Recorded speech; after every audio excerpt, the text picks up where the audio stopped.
যদিহে এতিয়ালৈকে আমাৰ এই চেনেলকেইটা ছাবস্ক্ৰাইব কৰা নাই চেনেলকেইটা ছাবস্ক্ৰাইব কৰি দিবা আৰু কাষতে থকা ঘণ্টা বুটামটো টিপি দিবলৈ একেবাৰে মৰমৰ ছাত্ৰ ছাত্ৰীসকল তোমালোক সকলোকে আমাৰ এই চেনেলটোলৈ পুনৰবাৰ স্বাগতম জনাইছোঁ। আজিৰ এই ভিডিঅ'টিত মই তোমালোকৰ বাবে লৈ আহিছোঁ গোলাঘাট ডিষ্ট্ৰিক্টৰ ক্লাছ 10ৰ প্ৰি ফাইনেল এক্সামৰ অসমীয়াৰ এখন কুৱেশ্যন পেপাৰ। লগতে মই কুৱেশ্যন পেপাৰখনৰ আনচাৰখিনিও কৰি দিছোঁ, ভিডিঅ'টি শেষলৈকে চাই থাকিবা। 1 নম্বৰত দিছিল অতি চমু উত্তৰ লিখা যিকোনো 6টাৰ। ক নম্বৰত দিছিলে ছাৰ এজন উদ্যোগী হ'বৰ বাবে শিক্ষাগত অৰ্হতা কেনে ধৰণৰ হ'ব লাগিব। এই কথাষাৰৰ বক্তা কোন, মানে কথাষাৰ কোনে কৈছিলে সুধিছে। গতিকে এই কথাষাৰ কোনে কৈছিলে, এই কথাষাৰ প্ৰীতমে সুধিছিলে ছাৰজনক। গতিকে এইদৰে প্ৰীতমে সুধিছিল। নেক্সট খ নম্বৰ ৱৰ্ল্ড ৱাইড ৱেব ধাৰণাৰ বীজ ক'ত অংকুৰিত হৈছিল। গতিকে ৱৰ্ল্ড ৱাইড ৱেব মানে WWW ইয়াৰ ধাৰণাৰ বীজ ক'ত অংকুৰিত হৈছিল সুধিছে। গতিকে ইউৰোপিয়ান অৰ্গেনাইজেশ্যন অফ নিউক্লিয়াৰ ৰিচাৰ্চত ৱৰ্ল্ড ৱাইড ৱেব ধাৰণাৰ বীজ অংকুৰিত হৈছিলে। নেক্সট চোৱা গ নম্বৰ তৎৰেখা কি, উত্তৰটো হ'ব সাগৰ বা হ্ৰদৰ বৃহৎ জলভাগৰ কাষত থকা স্থলভাগক তৎৰেখা বোলে। ঘ নম্বৰটো চোৱা কোন চনত অৰুণিমা সিনহাই ৰাষ্ট্ৰপতি ডক্টৰ APJ আব্দুল কালামৰ পৰা এমেজিং ইণ্ডিয়ান এৱাৰ্ড লাভ কৰে। ইয়াৰ উত্তৰটো তোমালোকে কমেণ্ট বক্সত জনাবাচোন। নেক্সট 9 নম্বৰ ইৰাণৰ পাৰমাণৱিক কাৰ্যসূচীৰ মূল কেন্দ্ৰ কি। ইয়াৰ উত্তৰটো তোমালোকে কমেণ্ট বক্সত জনাবা যিসকলে জানা। নেক্সট চোৱা প্ৰথম 6 নম্বৰ স্বাধীনতাৰ পিছত পূব পাকিস্তানে কি নাম পালে লিখা।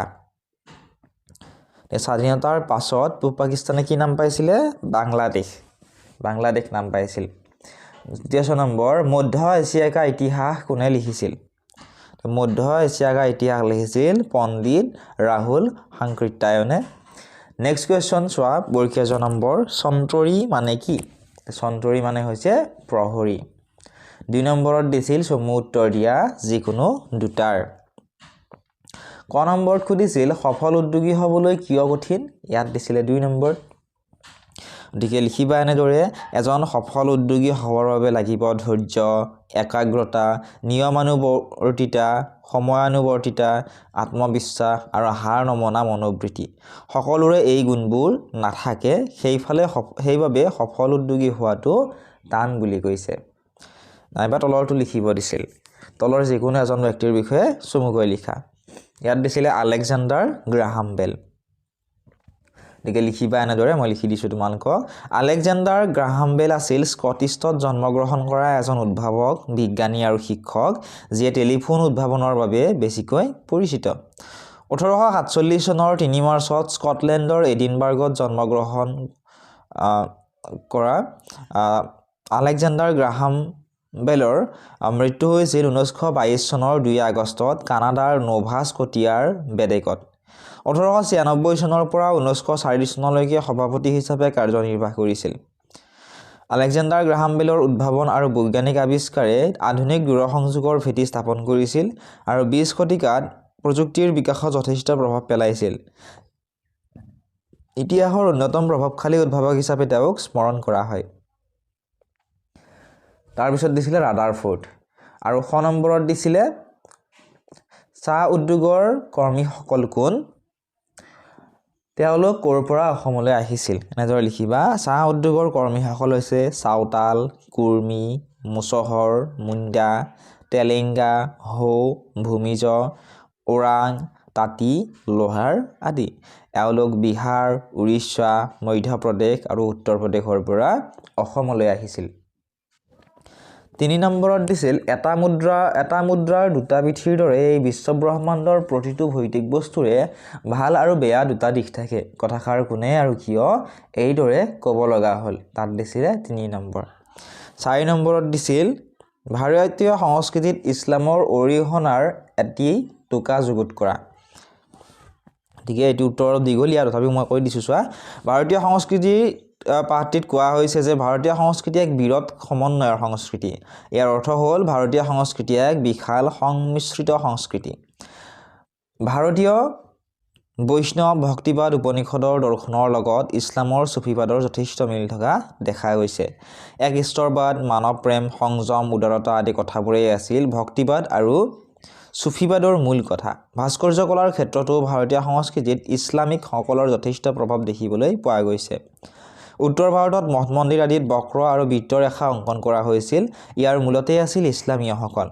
ইছলামীয়সকলে ভাস্কৰ্য কলাই হিন্দু ভাস্কৰ্য কলাক এক অতুলনীয় কাৰুকাৰ্য প্ৰদান কৰিছিল।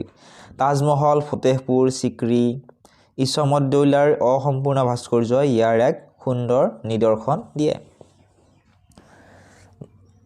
নোৱাৰিলে তলৰটো লিখিব দিছিল। 5 নম্বৰত দিছিল তলৰ প্ৰশ্নকেইটাৰ উত্তৰ অতি চমুকৈ দিয়া যিকোনো দুটাৰ। ক নম্বৰত দিছিল জন্ম ৰহস্য, চোৰ ধৰা, আদিকাণ্ড ৰামায়ণ ইয়াৰে কোনখন শ্ৰী শ্ৰী মাধৱদেৱৰ আখ্যানমূলক ৰচনাৰ গ্ৰন্থ? উত্তৰটো হৈছে আদিকাণ্ড ৰামায়ণ। খ নম্বৰত দিছিল বৃদ্ধ নিজ দেশ। ইয়াত নিজ শব্দটোৰ অৰ্থ কি সুধিছিল? উত্তৰটো তোমালোকে কমেণ্ট বক্সত জনাবা।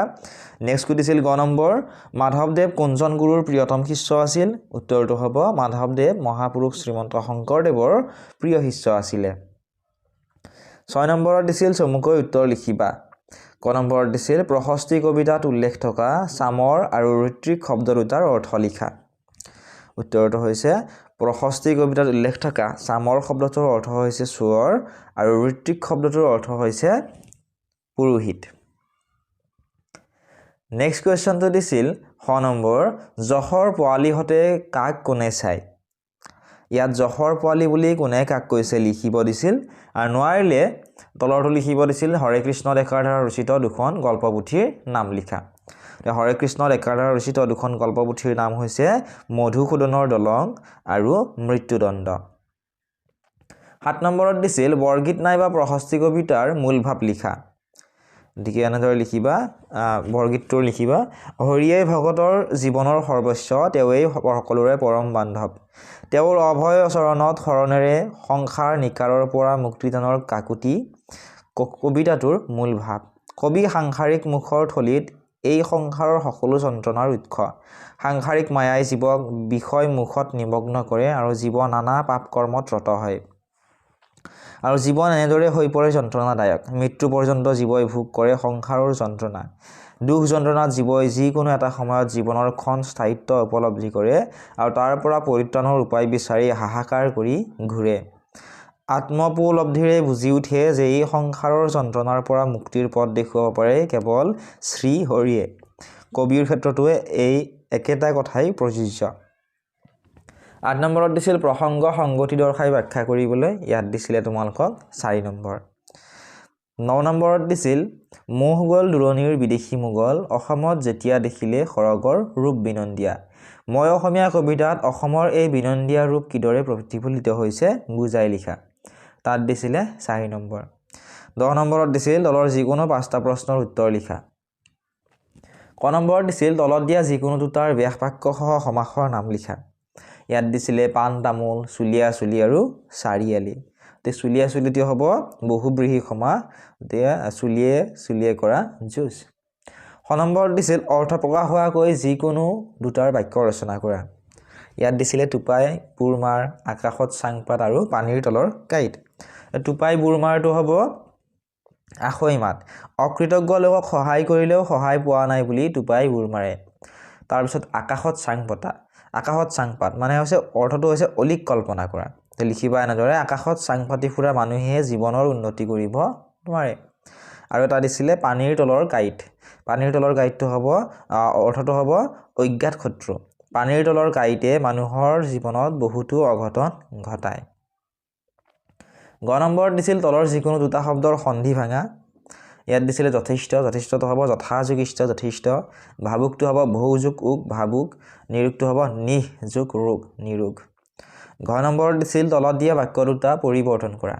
প্ৰথমটো দিছিল সৰল বাক্যলৈ পৰিৱৰ্তন কৰিবলৈ আৰু দ্বিতীয়টো জটিল বাক্যলৈ পৰিৱৰ্তন কৰিব দিছিল। ঙ নম্বৰত দিছিল তলৰ যিকোনো দুটা শব্দৰ মূৰ্ধন্য ন বা মূৰ্ধন্য স হোৱাৰ কাৰণ লিখা। গতিকে এনেদৰে লিখিবা। ইয়াত দিছিলে উত্তৰায়ণ। উত্তৰায়ণটো হ'ব উত্তৰ দক্ষিণ চান্দ্ৰ পৰ নাৰ ৰাম আদি শব্দৰ পাছত থকা অয়ন শব্দৰ দন্ত্যান্ন মূৰ্ধন্য হয় যেনে ৰামায়ণ উত্তৰায়ণ তাৰপিছত কৰ্ণ দিছিল কৰ্ণটো হ'ব ৰৰ পাছত থকা বাবে দন্ত্যান্ন মূৰ্ধন্য হৈছে প্ৰথম নম্বৰত দিছিল এটা শব্দত প্ৰকাশ কৰা যিকোনো দুটাৰ প্ৰথমটো দিছিল ঘৰতে থাকি কৰিব পৰা উদ্যোগ ঘৰতে থাকি কৰিব পৰা উদ্যোগ হৈছে কুটিৰ শিল্প তাৰপিছত দিছিল ততালিকে বুদ্ধি উলিয়াব পৰা শক্তি ততালিকে বুদ্ধি উলিয়াব পৰা শক্তিক কোৱা হয় প্ৰত্যুৎপন্নমতি আৰু 3 নম্বৰত দিছিল একে মাতৃৰ গৰ্ভত জন্ম যাৰ একে মাতৃৰ গৰ্ভত জন্ম যাৰ এটো হ'ব সহোদৰ দ্বিতীয় নম্বৰত দিছিল যথাস্থানত জ্যোতি চিহ্ন বহুৱাবলৈ তাৰপিছত বৰ্গীয় নম্বৰ দিছিল তলত দিয়া যিকোনো দুটা শব্দৰ সমাৰ্থক শব্দ লিখা তো বিতপিৰ সমাৰ্থক শব্দ হৈছে বৃক্ষ হৃদয়ৰ সমাৰ্থক শব্দ হৈছে মন অন্তঃকৰণ কপালৰ সমাৰ্থক শব্দ হৈছে ভাগ্য 11 নম্বৰত দিছিল ভাৱ সম্প্ৰসাৰণ কৰিবলৈ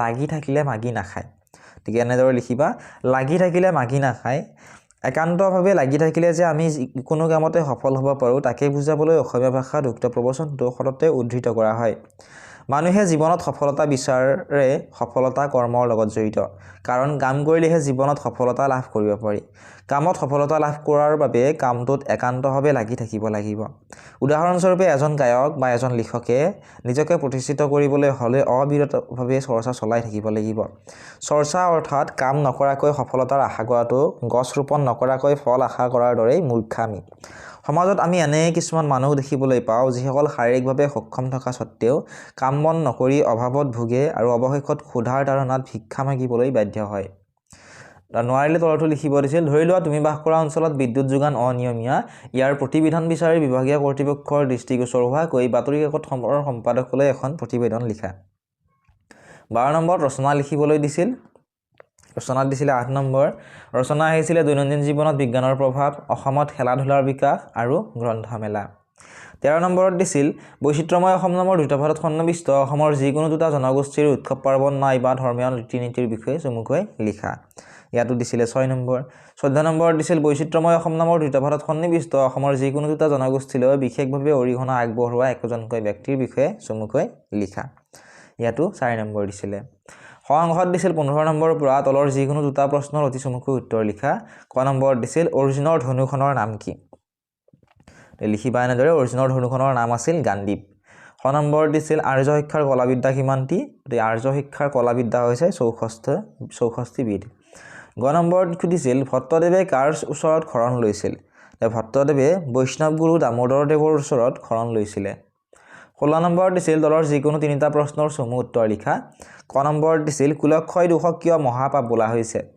উত্তৰটো হ'ব কুলক্ষয় হলে কুলধৰ্ম নষ্ট হয় ধৰ্ম নষ্ট হলে অৱশিষ্ট কুলক অধৰ্মই আবৰি ধৰে খ নম্বৰত দিছিল তক্ষশিলা বিশ্ববিদ্যালয়ৰ বিষয়ে এটি টোকা লিখিবলৈ যেটো 2 নম্বৰ দিছে মই চমুকৈ লিখি দিছো তক্ষশিলা বিশ্ববিদ্যালয়ত 18 বিধ শিক্ষা দিয়া হৈছিল তাত ভাস্কৰ বিদ্যা চিত্ৰাংকন মূৰ্তিকতা আৰু আন হাতেৰে কটা বিদ্যাৰ শিক্ষা দিয়া হৈছিল প্ৰথমে হিন্দু বিশ্ববিদ্যালয় আছিল যদিও পিছলৈ বুদ্ধ বিশ্ববিদ্যালয় হ'ল ইয়াতে অত্ৰেয় ঋষিয়ে আয়ুৰ্বেদ শিক্ষা দিছিল এই বিশ্ববিদ্যালয়ৰ তিনিজন প্ৰখ্যাত ছাত্ৰ হ'ল বুদ্ধদেৱৰ চিকিৎসক জীৱক পাণিনি আৰু চাণক্য গ নম্বৰ প্ৰশ্নত দিছিল হেমচন্দ্ৰ গোস্বামী দেৱৰ জন্ম কেতিয়া আৰু ক'ত হৈছিল উত্তৰটো হ'ব হেমচন্দ্ৰ গোস্বামীৰ জন্ম হৈছিল গোলাঘাটৰ ঢেকিয়াল মৌজাৰ গৌৰাংগ সত্ৰত 1872 চনৰ জানুৱাৰী মাহৰ 8 তাৰিখে নেক্সট ঘ নম্বৰ দিছিল মঞ্চি অস্ত্ৰ নধৰি মৌনে ৰহু কোনে কিয়া এনেদৰে কৈছিল